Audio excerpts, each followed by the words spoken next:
আল্লাহর বান্দী আইডি থেকে আপনি লিখেছেন কিভাবে হারাম রিলেশন থেকে বেঁচে থাকবো, অনেক চেষ্টা করেও পারছি না, যদি একটু উপায় বলে দিতেন।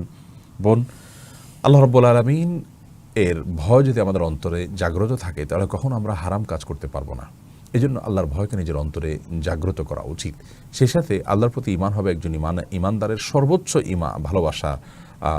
আল্লাহর প্রতি ভালোবাসা হবে সবচেয়ে বেশি ভালোবাসা, সবচেয়ে প্রগাঢ় ভালোবাসা। আল্লাহ বলেছেন ওয়াল্লাযীনা আমানু আশাদ্দু হুব্বান লিল্লাহ, যারা ঈমানদার তারা আল্লাহর প্রতি সবচেয়ে বেশি ভালোবাসা লালন করেন, ধারণ করেন। মনে রাখবেন যে জেনা বা ব্যভিচার এবং হারাম রিলেশন এগুলো থেকে বাঁচার মূল উপায়টাই হলো যে এগুলোর যত উপকরণ আছে, যত উপায় আছে, যত মাধ্যম আছে, সে সমস্ত মাধ্যম থেকে নিজেকে সরিয়ে আনা। এছাড়া আর কোনো উপায় এখানে নেই। মূলত এটাই একমাত্র উপায়। আর এই জন্য আল্লাহ রাব্বুল কোরআনে কারিমে বলেছেন ওয়ালা তাকরাবুজ জিনা, তোমরা জেনার কাছেও যেও না। আল্লাহ লা তাজনু বলেননি এখানে, তোমরা জেনা করো না এটা বলেননি। আল্লাহ বলেছেন জেনার কাছেও যেও না, কারণ আল্লাহ জানেন জেনা এমন একটি অপরাধ যে অপরাধের কাছাকাছি গেলে সে অপরাধে মানুষ লিপ্ত হয়। এই জন্য আল্লাহ তাআলা কাছাকাছি যেতেও নিষেধ করেছেন। এই যে আমরা বদনজর করাকে হারাম বলছি, আল্লাহ তাআলা নিষেধ করেছেন, এটি নাজায়েজ গুনাহের কথা। কেন?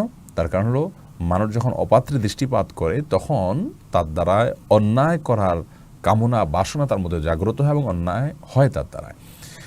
একইভাবে একজন নারী একজন পুরুষ নির্জনে কোথাও থাকা নিষেধ। কেন?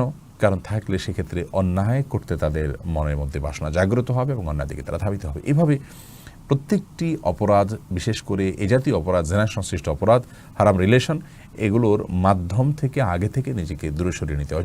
ধরুন যে বন্ধু আপনার ফিতনার কারণ, তাকে এড়িয়ে চলুন, তাকে পরিত্যাগ করুন, আল্লাহর জন্য বিসর্জন করুন।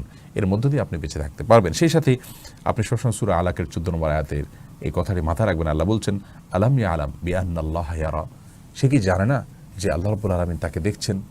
আল্লাহ রাব্বুল আলামিন আপনাকে দেখছেন, অবলোকন করছেন, পর্যবেক্ষণ করছেন। আল্লাহর নিয়ন্ত্রণে আপনি আছেন। আপনি কি করছেন না করছেন সব কিছু আল্লাহ রাব্বুল আলামিন পর্যবেক্ষণ করছেন। অতএব আল্লাহর ভয় আপনার অন্তরে জাগ্রত হওয়া উচিত। আল্লাহ চাইলে এই মুহূর্তে আপনাকে পাকড়াও করতে পারেন। এই আয়াত আপনি সবসময় মাথায় রাখবেন। সূরা আনকাবুতের 45 নম্বর আয়াতটি আপনি মাথায় রাখবেন, আল্লাহু ইয়ালামু মা তাসনাউন, তোমরা যা কিছু করো আল্লাহ রাব্বুল আলামিন তা জানেন, আল্লাহ তাআলা সম্যক অবগত। এই আয়াত দুটি বিশেষ করে আপনি বেশি বেশি করে যদি স্মরণে রাখেন, ইনশাআল্লাহ তাআলা আপনাকে হেফাজত করবেন। সেই সাথে প্রথমে যে পয়েন্টটি বলেছি, মূল পয়েন্ট, সেটি হলো যে হারাম রিলেশনের শত ওয়েকে বন্ধ করে দিন। ধরুন ফেসবুকে হয়, ফেসবুক অ্যাপ থেকেই নিজেকে সরিয়ে ফেলুন। কোনো বন্ধুর সাথে আপনার এই ধরনের সম্পর্ক তৈরি হওয়ার মতো সুযোগ তৈরি হয় বা আশঙ্কা তৈরি হয়, আপনি সেই বন্ধুর নাম্বার ডিলিট করে ফেলুন, তাকে ব্লক করে ফেলুন, আনফ্রেন্ড করে ফেলুন, যোগাযোগ বন্ধ করে দিন, কিছুদিন মোবাইল ব্যবহার করা বন্ধ করে দিন। প্রয়োজনে আপনার তার সাথে যেন সাক্ষাৎ না হয় সেই ব্যবস্থা আপনি গ্রহণ করুন। এভাবে কিন্তু হারাম রিলেশন থেকে বাঁচতে পারবেন। সেই সাথে মুত্তাকি, পরহেজগার এবং দিনদার বন্ধুদেরকে বন্ধুরূপে গ্রহণ করবেন এবং তাদের সাথে উঠাবসা করবেন। ইনশাআল্লাহ বিদিনিল্লাহ এর মধ্যে দিয়ে আপনি হারাম থেকে বাঁচতে পারবেন।